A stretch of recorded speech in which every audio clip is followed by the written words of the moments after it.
সারদাকাণ্ডে শ্রীরামপুর থানায় দায়ের হওয়া 126 নম্বর মামলায় এদিন শ্রীরামপুর এসিজেএম আদালতে তোলা হয় কুণাল ঘোষকে। সকাল 11:30 নাগাদ কড়া নিরাপত্তার মধ্যে আদালতে আনা হয় সাসপেন্ডেড তৃণমূল সাংসদকে।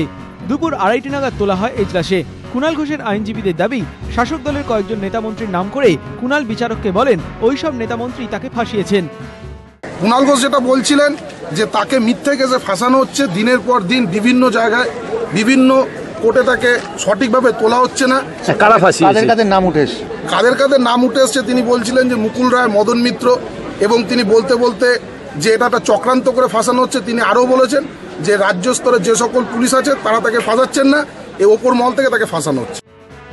কুণালের আইনজীবীর দাবি, সাসপেন্ডেড তৃণমূল সাংসদের এই মন্তব্যে তীব্র প্রতিবাদ করেন আইনজীবীদের একাংশ। দেখা দেয় বিশৃঙ্খলা। এই পরিস্থিতিতে এদিনের মতো শুনানি মুলতবি করে দেন বিচারক। উনি বলেছেন আমি রাজনৈতিকভাবে ষড়যন্ত্র করা হয়েছে, কিন্তু এটা তো রাজনৈতিক প্ল্যাটফর্ম না। আমরা সেটার প্রতিবাদ করেছি যে আইনত আপনার নিজেকে ডিফেন্ড করার জন্য আপনি যেটুকু বলতে পারেন বলবেন, তার প্রতিবাদে আমরা ওনাকে বন্ধ করতে বলেছি। এই ধরনের রাজনৈতিক বক্তব্য আদালতের ভেতর বলা থেকে বিরত হতে বলেছি। আদালত থেকে বের করার সময় এ নিয়ে কোনো মন্তব্য করতে চাননি কুণাল ঘোষ।